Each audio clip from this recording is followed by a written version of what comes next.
Discussion আপনারা সবাই দেখতে পাচ্ছেন যে আমার সাথে দুইজন অত্যন্ত নলেজেবল এবং লিজেন্ডারি প্রফেসর আছেন। আপনারা স্যারদের কাছে কোশ্চেন করতে পারেন বা কোনো কিছু জানতে চাইলে আমার কাছে করতে কোশ্চেন করতে পারেন। হ্যাঁ, ঠিক আছে। আসলে লোক বাদ দিয়েছে। আচ্ছা, পিছন থেকে কোশ্চেন করো, কোশ্চেন শুরু করো, সময় তো কম, এক ঘন্টা সময়। কোশ্চেন না করলে কিন্তু আমরা তোমাদেরকে কোশ্চেন করব। ইয়েস। বি ভাইরাস নিয়ে অনেক সুন্দর সুন্দর কোশ্চেন আছে। শুরু করে দিই, তাহলে হয়তো ওরা বিসমিল্লাহির রহমানির রহিম। আজকে আগামীকাল হচ্ছে হেপাটাইটিস ডে, বিশ্ব হেপাটাইটিস ডে, 28শে জুলাই। কেন হচ্ছে 28শে জুলাই?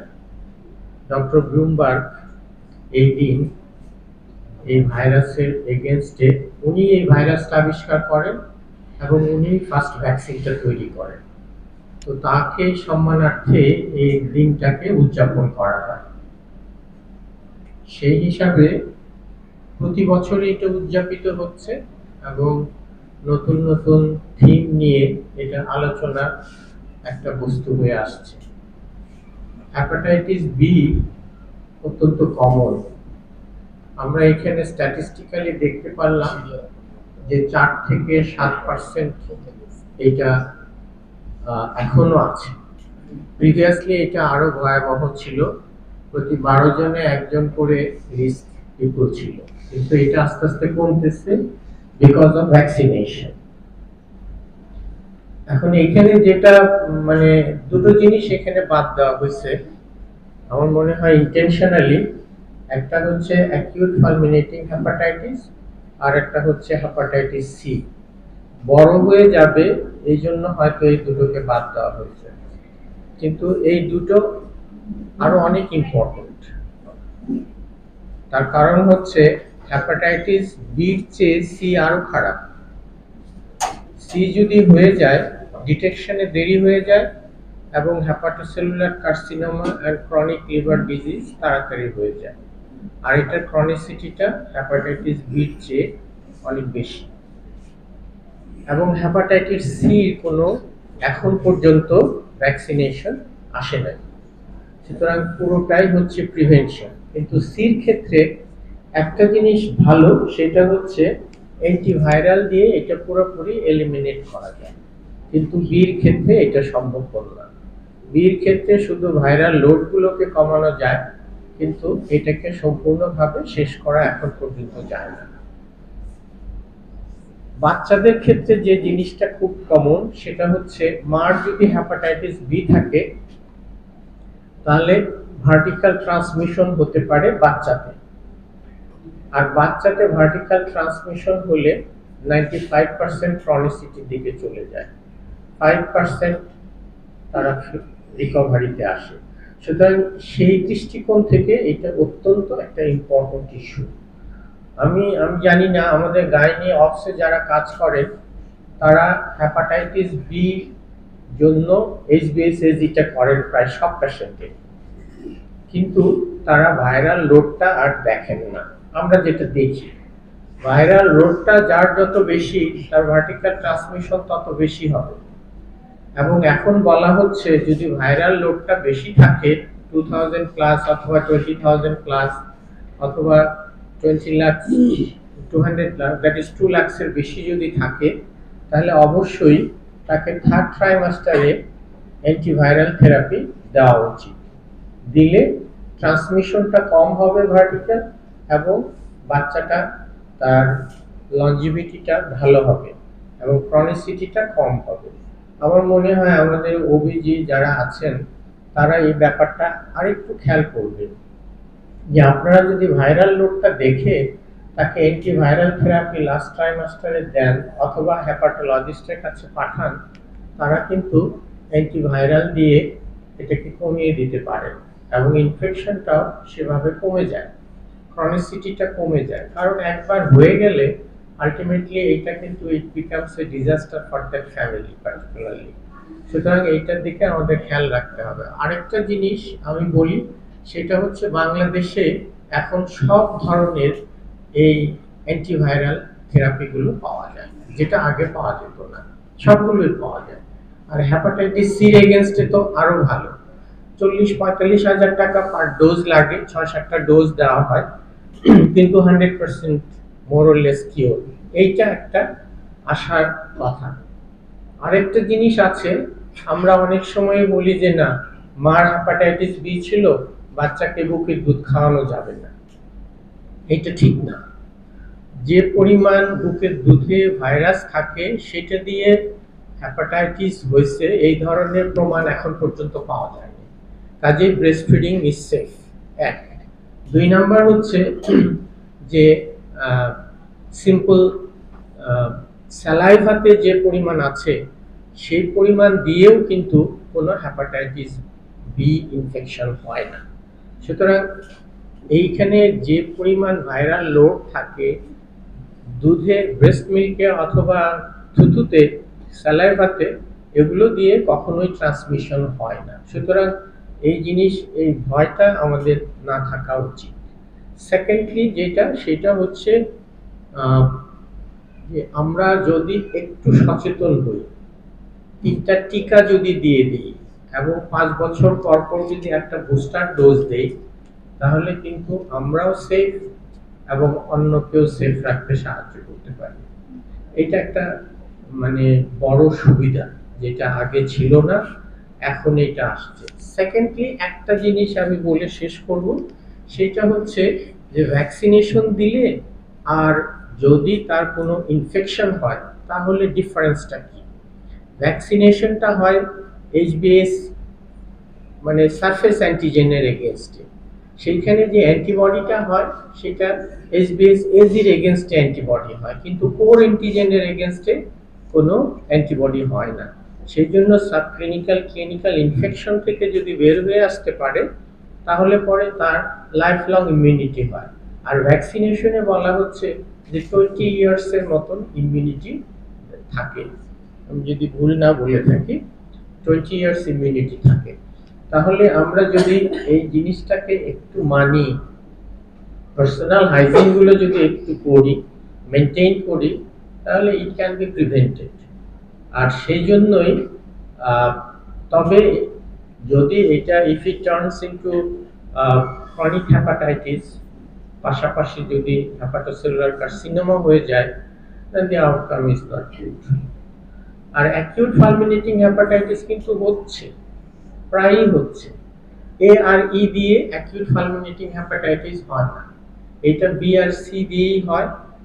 এবং সেই ক্ষেত্রে আমাদের অনেক কিছু করণীয় আছে। ডায়াগনোসিসটা আর্লিয়ার করতে হবে, এনসেফালোপ্যাথি এন্ড কোয়াগুলোপ্যাথিটা মাথায় রেখে আমাদের ইনভেস্টিগেশনগুলো করে আগাতে হবে। প্রথমেই টাইম আর আয় না, আর এই জিপিটি করে আমরা এটা করতে পারি, প্লাস হিস্ট্রি। আমি একটু প্রিয়াম্বুলে এই কথাগুলো বললাম যাতে সবাই প্রশ্ন করতে পারে, কারণ আমাদের Chittaranjan Debnath one of the most experienced hepatologist in Bangladesh, lakh দুয়েকের বেশি এন্ডোস্কোপি করে ফেলছে। তো সুতরাং সে বায়োপসি থেকে শুরু করে সবকিছুতেই তার একটা আলাদা স্পেশালিটি আছে। চুপচাপ থাকে কিন্তু ভদ্রলোক, অত্যন্ত জ্ঞানীগুণী এবং এক্সপিরিয়েন্সড। তো আমরা আজকে আশা করব যে তোমরা সবাই মিলে তাকে প্রশ্ন করে প্রশ্নবাণে জর্জরিত করে ফেলো। আমার মনে হয় শুরু করো, যে কেউ শুরু করো। It may be from the back benches, it may be from the middle order. আমি একটু তাহলে বলি, যেহেতু pregnancy related. Thank you very much. আজকে আমাদের চিত্তরঞ্জন স্যারের প্রথম সেমিনার, আমরা না খেয়ে আসছি আপনার কথা। অনেক ধন্যবাদ প্রেজেন্টারকে, খুব সুন্দর প্রেজেন্টেশন হয়েছে। আসলে আমার জন্য বলার আর কিছু বাকি রাখা হয়নি, প্রেজেন্টেশনেও বলা হয়েছে, বাকিটা আমাদের ডিরেক্টর স্যার বলে দিয়েছেন। তবে হ্যাঁ, আমরা মানে সারফেস অ্যান্টিজেনটা হেপাটাইটিস টেস্টটা রেগুলারলি করি, এবং করার পরে যেহেতু আমাদের কাছে এত মানে সব বিজ্ঞ হেপাটোলজিস্ট আছেন, আমরা কিন্তু যদি পজিটিভ হয়ে ওনাদের কাছে পাঠাই দিই।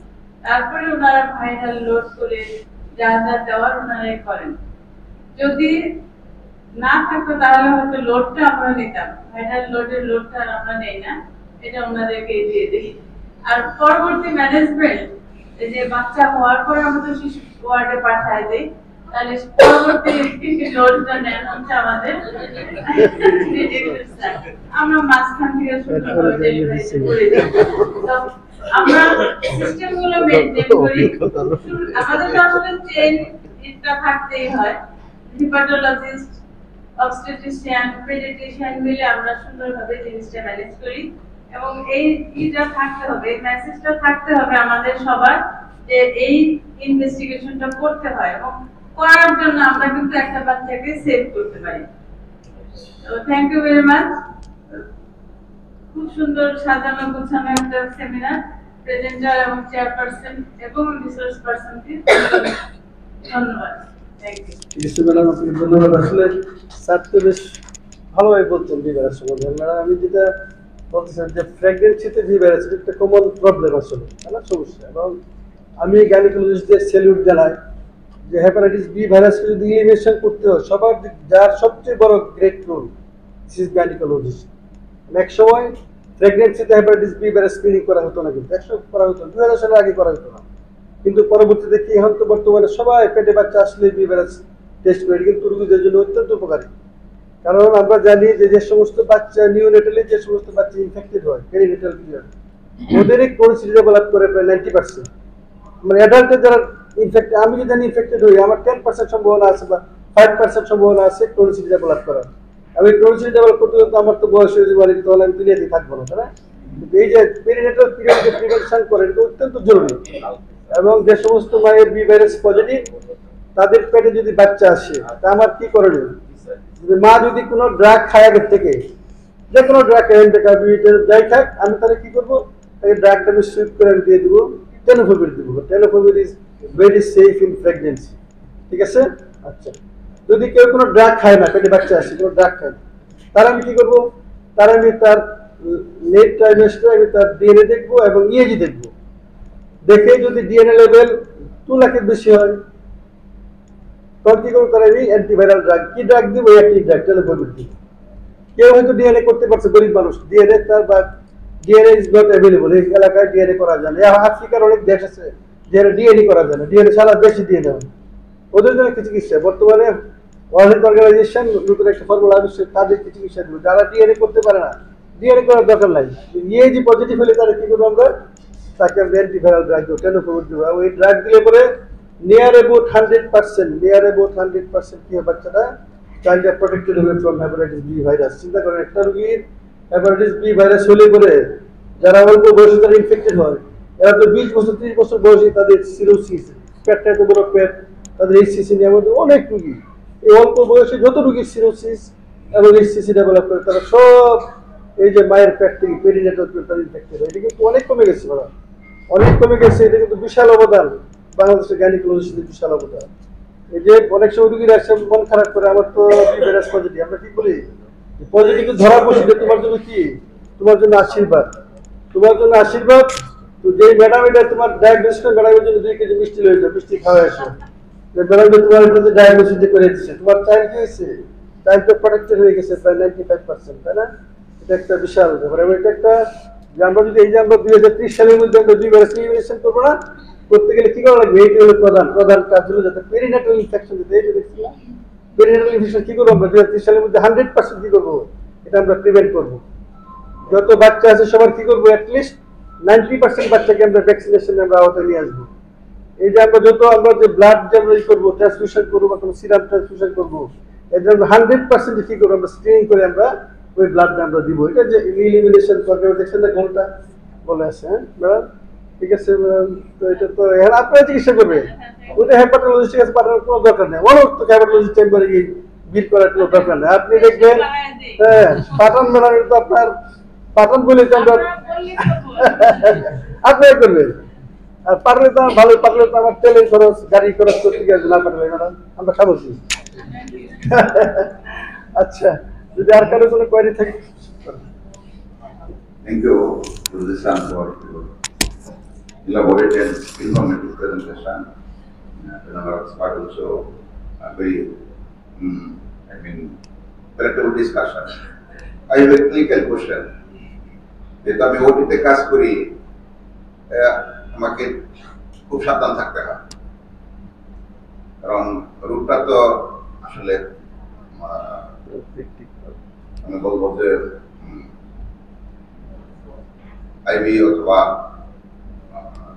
ইন্টারমাসকুলার, অর্থাৎ এই রুটের ব্যাপারে আমরা যে সাবধানতাগুলি অবলম্বন করতে হবে, বিশেষ করে হেপাটাইটিস পজিটিভ কেসগুলো, এটা আমাদের একটা ভীতি এবং ভয়ের কাজ করে ওটির ভিতরে, এবং পেশেন্টের যেমন অচুক এরকম একটা পরিস্থিতি। তো আসলে আমরা তো যে সমস্ত মেশিনারিজগুলি ইউজ করি, বিশেষ করে ওরা ইনস্ট্রুমেন্টের দিক থেকে 100% থাকার জন্য অটোক্লেভ করি এবং কিন্তু হোয়াট অ্যাবাউট লিনেন, আমরা যে লিনেনগুলি ব্যবহার করি ওটিতে, এই লিনেনে হেপাটাইটিস বি ভাইরাস কতক্ষণ আসলে সার্ভাইভ করে, এবং এটাকে টোটালি ডিসকার্ড করা বা এটাকে অটোক্লেভ করা, এটার কোনো প্রয়োজন তো আছে কি? আমরা কিন্তু এটা দেখে দেখে এরকম করি, যেগুলো ডিসকার্ড করে দেওয়া ভালো লিনেন অথবা অটোক্লেভ করে করা অ্যাডভাইস করি। এটা কতটা যুক্তিযুক্ত এবং কতদিন আসলে লিনেনে সার্ভাইভ করে? আচ্ছা, এটা একটু আমি সাপ্লিমেন্ট করি, ডক্টর চিত্ত হয়তো বলবেন। আমরা সবাই পার্সোনাল প্রোটেকশনের উপরে তো কিছু নাই, রোগীর প্রোটেকশনের পাশাপাশি নিজেদের প্রোটেকশন নিতে হবে। সেই জন্য যখন কোনো সিজারিয়ান সেকশন হয় এসবিএস পজিটিভ, তখন ম্যাডামরাও দেখি 2টা করে গ্লাভস পরে, ওটিটা আলাদা থাকে, এবং এইচবিএস পজিটিভ যদি কোনো ওটি হয় তাহলে আমরা সেই লিনেনগুলোকে প্রথমত আলাদা রাখি, দ্বিতীয়ত এগুলোকে আমরা রিইউজ করি। আমাদের দেশে আমরা এটা রিইউজ করি, এবং সেটা কিভাবে করি আপনার জ্ঞাতার্থে বলতেছি যে এটাকে প্রপারলি ক্লিন করার পরে, এবং যারা ক্লিন করে তাদেরকে স্ট্রিক্টলি বলে দেওয়া আছে তারা যেন গ্লাভস পরে করে। তারা সমস্ত কিছু করার পরে এগুলোকে ব্লিচিং পাউডারে ডুবায় রাখে, এবং তারপর তারা এটাকে আবার ক্লিন করে তারপর অটোক্লেভিং করে, এবং এই অটোক্লেভিংটাকে আমরা দ্বিতীয়বার করাই, প্রথমবার করে দ্বিতীয়বার করাই। সুতরাং এগুলোতে আর কোনো ভাইরাস থাকার সুযোগ থাকে না। আর ন্যাচারালি ভাইরাসগুলো কতক্ষণ ওপেন থাকতে পারলে জীবিত থাকে এইটা ক্লিন কাট বলা নাই, তবে এইখানে বলা আছে 6 থেকে 8 ঘন্টা কিংবা 12 ঘন্টা। আমাদেরকে গভর্নমেন্ট যে একটা বুকলেট, মানে একটা বুকলেটের মতো দিছে, তাতে বলছে যে যদি ব্লিচিং পাউডারে এগুলোকে চুবায় রাখা হয় overnight, then it is safe. Subsequently এটাতে কিছু থাকে না। আর আমরা গ্লাভস তো ওগুলো ডিসকার্ড করি, আর যে ইনস্ট্রুমেন্ট দিয়ে সিএসটা করা হচ্ছে, সিজারিয়ান সেকশনটা, সেটাকে আর ব্যবহার করা হয় না। সেটাকে আমরা ক্লিন করি এবং সেটাকেও আমরা চুবায় রাখি এই ইসের মধ্যে, কি বলে এটাকে, লাইজলের মধ্যে, এবং সাবসিকুয়েন্টলি এটা অটোক্লেভ করা হয় এবং করে তারপর এটাকে ব্যবহার করা হয়। আর রিগার্ডিং ওটির ক্ষেত্রে আমরা সেই ওটিটাকে ইউজুয়ালি আমরা ফিউমিগেশন করে ফেলি। আমাদের এখানে যেটা আমাদের পদ্ধতিগত জিনিস আছে সেটাতে আমরা ফিউমিগেট করে ফেলি। তবে আমার মনে হয় না যে ওইখান থেকে আর কোনো কিছু হয়। আর পার্সোনাল প্রোটেকশনে অনেক সময় বলে যে নিডল প্রিক কিন্তু হয়ে যায়, নিডল প্রিক থেকে কিন্তু ট্রান্সমিশনটা হয় না।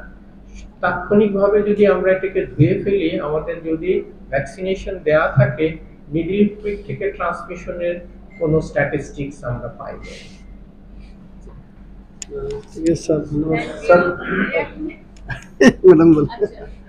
আমরা যে ক্লাসগুলো আমরা প্রথমে ইনস্ট্রুমেন্টগুলো ক্লোরিন সলিউশনে প্রথমে দিয়ে দিই, এবং হাতটাও ক্লোরিন সলিউশনে ধুয়ে গ্লাভসটা খুলে ওই ডিসকার্ড যে করি তার আগে ক্লোরিন সলিউশনে এটা ভিজিয়ে রেখে পরে ডিসকার্ড করি। মানে ফার্স্ট ইয়েটা হচ্ছে ক্লোরিন সলিউশন, ওয়াশ করার আগে আমরা এটা ক্লোরিন সলিউশনে দিয়ে দিই।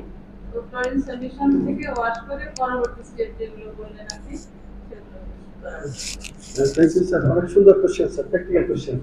আসলে মানে কি, নিজের প্রোটেকশন হলো বেস্ট প্রোটেকশন।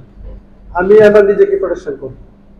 আমি কখনো কোনো প্রসিডিউর, এই যে কি দেওয়ার তোমরা কাজ করো না, কোনো সময় একটা আইভি ফ্লুইডে তুমি গ্লাস করা ছাড়া কোনো আইভি ফ্লুইড দিবে না, কিছু করবে না, কোনো ইঞ্জেকশন দিবে না, কোনো পেটের পানি বাইর করবে না, কোনো বুকের পানি বাইর করবে না, কোনো কিছুই। তাহলে তুমি যখন ড্রেস করো সব অলওয়েজ কি করতে হবে, গ্লাভ করে করতে হবে। আর যেটা স্যার ভাইরাসটা খুবই মানে কি, খুবই সেন্সিটিভ ভাইরাস। একটু গরম লাগলে কি হয়, ভাইরাস মরে যায়। একটু কেমিক্যাল লাগলে কি হয়, এটা সুবিধা হলো এটা একটু কেমিক্যাল, এটা অনেক ইনফেকশিয়াস ভাইরাস। আমরা জানি যে এটা তো এইচআইভি সে 100 গুণ বেশি ইনফেকশিয়াস, সি ভাইরাসের সে 10 গুণ ইনফেকশিয়াস। কিন্তু এই ভাইরাসটা কি, একটু হিট, একটু কেমিক্যাল, একটু যদি পাইলে কি ভাইরাসটা, এইটা হলো তার সুবিধা স্যার। আর যেটা যে ভাইরাসটা কতক্ষণ শরীরের বাইরে কতক্ষণ থাকতে পারে জীবিত, যদি যার পেশেন্টের শরীরে বি ভাইরাস আছে, তার যদি কোনো কারণ কেটে যায়, যদি কোনো ক্রাস্ট হয়, এই ক্রাস্টের মধ্যে ভাইরাসটা 2 থেকে 7 দিন জীবিত অবস্থা থাকতে পারে, 2 থেকে 7 দিন জার্নালে আছে, 2 থেকে 7 দিন জীবিত থাকতে পারে। এটা সুবিধা হলো এটা ভাইরাস ইনফেকশনের সময় খুবই কম। একটু হিট পাইলে কি হয়, হিট পেলে ভাইরাস মরে যায়, এটা সুবিধা। ঠিক আছে। আর এটা খুবই ইন্টারেস্টিং। আমরা কিন্তু করোনা ভাইরাসের সময় দেখেছি যে করোনা ভাইরাস কিন্তু আউটসাইড এনভায়রনমেন্টে বেশিক্ষণ সার্ভাইভ করতে পারতো না হিউম্যান বডি ছাড়া। Similar of HIV virus. HIV ভাইরাসের ক্ষেত্রে বলা হয় ইট ডাই উইদিন সেকেন্ডস যদি সারফেসে এক্সপোজার হয়। এটা হলো যেসব ব্যাকটেরিয়া বা ভাইরাসের, পার্টিকুলারলি ভাইরাসের ক্ষেত্রে কোটিং থাকে, সারফেস কোটিং থাকে, তারা হলো easily desiccated in the environment and also by the detergent. So that এই ভাইরাসটাকে কিল করার কিন্তু কতগুলো অ্যাডভান্টেজ আছে। এটা নিয়ে অত প্যানিক হওয়ার আসলে কিছুই নাই, কারণ এটির ট্রান্সমিশনটা মূলত প্যারেন্টারাল এবং ব্লাড রিলেটেড। আমার যদি একটা ইনটেক্ট স্কিনে ব্লাড লেগেও যায়, ইনফেক্টেড ব্লাড, কিছুই হবে না, কিছুই হবে না। এবং নিডল স্টিকের ক্ষেত্রে বলা আছে যে স্ট্যাটিস্টিক্সটা হলো এরকম যে প্রতি 200টা প্রিকে একটা ইনফেকশন হতে পারে। সো এটা নিয়েও প্যানিক হওয়ার কিছু নাই। এখন বলতে পারেন যে তাহলে নিডল নিয়ে আমাদের এত ভয় কেন? আসলে বলা হয় যে নিডলের ক্ষেত্রে যে জায়গাটায় ভাইরাসটা ব্লাডের মধ্যে থেকে গেলে ওখানে যেহেতু একটা এনভায়রনমেন্ট থাকে, সেখানে সে 6 মাস থেকে 2 বছর স্টে করতে পারে। এই জন্য reuse of needle is very dangerous. Otherwise সারফেসে সে খুব বেশি সময় বেঁচে থাকতে পারে না, ইজিলি ডেসিকেটেড। এটা হলো ইম্পর্টেন্ট। তোমরা অনেক সুন্দর সুন্দর কোয়েশ্চেন করতে পারতো, যেমন কমন কোয়েশ্চেন, এই অ্যান্টিজেনের আরেকটা নাম আছে অস্ট্রেলিয়া অ্যান্টিজেন। সবচেয়ে বড় যে প্রশ্নটা সেটা হলো যে এই ভাইরাসটা যদি কারো পজিটিভ পাওয়া যায় ইনসিডেন্টালি, তাহলে এটার স্ট্যাটিস্টিক্সটা কি হবে, ফেটটা কি? এটা খুব পপুলার কোয়েশ্চেন তোমাদেরকে বলি, এবং শুধু পপুলার পরীক্ষার জন্য না, এটা রোগীরা এসে আমাদেরকে জিজ্ঞেস করে, স্যার আমার পজিটিভ হয়েছে, এখন আমার কি হবে? এই প্রশ্নটা তোমার লেভেলে উত্তরটা দিতে হবে, এত স্পেশালিস্ট লেভেলে আসবে অনেক পরে। এই উত্তরটা জানা অনেক জরুরি, তাই না? তো এটা কিন্তু জিজ্ঞেস করো না, স্যারকে জিজ্ঞেস করো, এটা জানে না। ঠিক আছে লোকমান।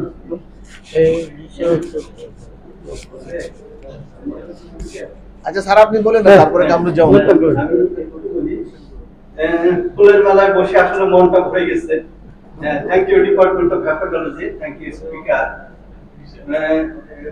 উটি সেফটি সিকিউরিটি নিয়ে কথা হচ্ছে। উটি সেফটি সিকিউরিটির মধ্যেই কিন্তু সব অন্তর্নিহিত কথা আছে, যে সার্জনের শুটিং, বুটিং, গগলস, যদি অনেক কিছুই আমরা করি না, আমরা ডিবেট হয়ে গেছি। আমরা তো এই সেফটি সিকিউরিটি মেনটেন করি, তাহলে অনেক কিছুই এলিমিনেট করা সম্ভব। তা আমার লার্নেড অডিয়েন্সের সাথে 3 জন রিজেন্ট প্রফেসর সামনে বসা, তাদের কথা শুনে আসলে প্রশ্নগুলোও থাকে না, সবকিছুর মধ্যে চলে যায়। তারপরেও কি একটা সিম্পল কোশ্চেন আমার, একটা হলো যে এইচবিসি পজিটিভ, পজিটিভ মানে বলা হয় যে অ্যাক্টিভ ইনফেকশন, তাই কি না? ক্রনিক কারণ থাকলে সেটাও পজিটিভ আসবে। তাহলে ইনফারেন্স দিয়ে এইটা দিয়ে, শুধু এইটা দিয়ে আমরা অ্যাক্টিভ বা ক্রনিক ইনফেকশন বুঝতে পারবো না। এটা হলো একটা। সেকেন্ড হলো যে যেহেতু হেপাটাইটিস বি বডি সেক্রেশনে ট্রান্সমিট করে। তো আমাদের এখানে অনেক জুনিয়র ডাক্তার আছে, ওদের ম্যারিটাল কাউন্সেলিং কি হবে এই ক্ষেত্রে, যে পজিটিভ হলো সেই ক্ষেত্রে সে কিভাবে বাড়বে, এই জিনিসটা একটু ক্লিয়ার করে। না, ঠিক আছে, থ্যাংক ইউ, অনেক সুন্দর কোশ্চেন। যে বি ভাইরাস পজিটিভ মানে it does not mean that active disease কিন্তু মিন করে না। তার মানে আমার শরীরে ভাইরাস আছে, ভাইরাসটা maybe active maybe inactive. Active না ইনঅ্যাক্টিভ এটা দেখার জন্য আমরা কতগুলি ইনভেস্টিগেশন করি, তাই না? যেমন কি করি, তার ইএজি লেভেল দেখি, তার এএলটি লেভেল দেখি, তাই না? তার আমি বায়োপসি করি, তার আমরা দেখি তার ইনফ্লামেটরি সেলগুলি কেমন আছে, এটা আমরা দেখি, তাই না? অথবা এইগুলি করে আমরা দেখি যে ডিএনএ লেভেল দেখে আমরা দেখবো যে ভাইরাসটা অ্যাক্টিভ কি ইনঅ্যাক্টিভ, ঠিক আছে না? কারণ আর কি জানি কোশ্চেন মেডিকেল, আচ্ছা এটা তো আসলে তো যে মেডিকেল যারা স্টুডেন্ট, যারা মেডিকেল বা এই রিলেটেড যারা কাজ করে, যারা ল্যাবে যারা কাজ করে বা যারা টেকনোলজিস্ট, তাদের কিন্তু সবারই কিন্তু কি করা উচিত, বি ভাইরাস টেস্ট করা উচিত এবং এভরিওয়ান শুড বি ভ্যাকসিনেটেড, এটা কিন্তু সবারই করা উচিত। আমরা যদি তোমরা যদি না করে থাকো অবশ্যই বি ভাইরাস টেস্ট করবে, করে তারপরে যদি এমন হয় যে একজন পার্সন মেরি করতেছে, একজন তার পজিটিভ আছে আর একটা ছেলে তার নেগেটিভ আছে, এমন হইতে পারে না যে একটা পার্টনার পজিটিভ একটা পার্টনার নেগেটিভ, এটা হলে তোমার এমন ভয়ের কোনো কারণ নাই। যেই পার্টনার নেগেটিভ তার ভ্যাকসিন দেওয়া আছে কিনা তা দেখতে হবে, কারণ ভ্যাকসিনটা তো 95% প্রোটেক্টিভ, তার যদি ভ্যাকসিন দেওয়া থাকে তার শরীরে ট্রান্সমিট করার কোনো সম্ভাবনা থাকে না। আর যার বি ভাইরাস পজিটিভ আছে তাকে দেখতে হবে যে ভাইরাস যদি অ্যাক্টিভ হয়, কারণ বি ভাইরাস ছিল যদি ভাইরাসটা অ্যাক্টিভ হয় তাহলে চিকিৎসা দেওয়া লাগবে। সি ভাইরাসের এলো যে সি ভাইরাস অ্যাক্টিভ একটু হওয়ার দরকার নেই, সি ভাইরাসের আরএনএ পজিটিভ আছে তাকে চিকিৎসা দেওয়া লাগবে। যদি বি ভাইরাস অ্যাক্টিভ থাকে তো সে চিকিৎসা নিবে, আর যে অ্যাক্টিভ না থাকে ফলো আপ হয়ে যাবে। তো আমরা কি ফলো আপ করি, আমরা বলছি 3 মাস পর আমরা এলটি করবো, 6 মাস পর তার ডিএনএ করবো, তার 1 বছর 2 বছর করবো, তার ফাইব্রোস্ক্যান করে দেখবো যে এবারের স্ট্যাটাসটা কেমন। যদি জানে যে পজিটিভ আছে বিয়ের আগে বিয়ে করবে, আর সেই ক্ষেত্রে কোনো ডিসিশন নিবে যে আচ্ছা এইখানে আমরা কিন্তু ভ্যাকসিন সবাই দিই, মোরলেস সবাই ভ্যাকসিন দেই, কিন্তু অ্যান্টিবডি কতটুকু হলে এটা আমরা দেখি না। এইটা কিন্তু দেখা উচিত, কারণ 10 ইউনিটের মিলি ইউনিট ইন্টারন্যাশনাল ইউনিটের কম যদি থাকে তাহলে আই এম নট প্রোটেক্টেড। সুতরাং আমার ভ্যাকসিন দেওয়ার পরেও, কারণ আমরা ভ্যাকসিনগুলো জানি যে কোল্ড চেইন মেনটেন হলো কিনা, ঠিকঠাক মতো রাখা হলো কিনা, এটা একটা বড় ব্যাপার। সেই জন্য ভ্যাকসিন দেওয়ার পরেও আমাদের অ্যান্টিবডিটা দেখা উচিত। এটা যদি 10 ইন্টারন্যাশনাল ইউনিটের বেশি থাকে আমার অ্যান্টিবডি, দেন আমি প্রোটেক্টেড, তাহলে আমি প্রোটেক্টেড না। আরেকটা জিনিস যেটা আমাদের মানে আসে নাই, সেটা হচ্ছে যে ভ্যাকসিনের বুস্টার ডোজটা এখন বলে না, কিন্তু আমরা যদি 5 বছর পর পর যারা মেডিকেল প্রফেশনে আছে তারা যদি দেয়, দে আর মোর সেফ। আমার মনে হয় এই জিনিসটা থাকলে ভালো, যেমন আমি ব্যক্তিগতভাবে দিই। তো সেই জন্য এবং অ্যান্টিবডিটা দেখতে হবে, কারণ আপনার ভ্যাকসিন কাজ করলো কি না করলো আপনি তো জানেন না, সুতরাং অ্যান্টিবডিটা দেখে নিলে আমার মনে হয় এটা ভালো। আরেকটা হচ্ছে যে safe sex, you can use the condoms and other things. যদি সে ইনফেক্টেড হয়ে থাকে তাহলে পরে সে যে প্রশ্নটা আসছে যে সে করবে কিনা, বিয়েতে যাবে কিনা, তো সেই ক্ষেত্রে তো তাকে দেখে নিতে হবে যে তার ভ্যাকসিনেশন আছে কিনা, অ্যান্টিবডিস আছে কিনা, ভাইরাল লোড আছে কিনা ইত্যাদি। এগুলো দেখে নিয়ে তারপর হ্যাপাটোলজিস্টরা লিখে দিবে যে হ্যাঁ ক্যান গো ফরওয়ার্ড।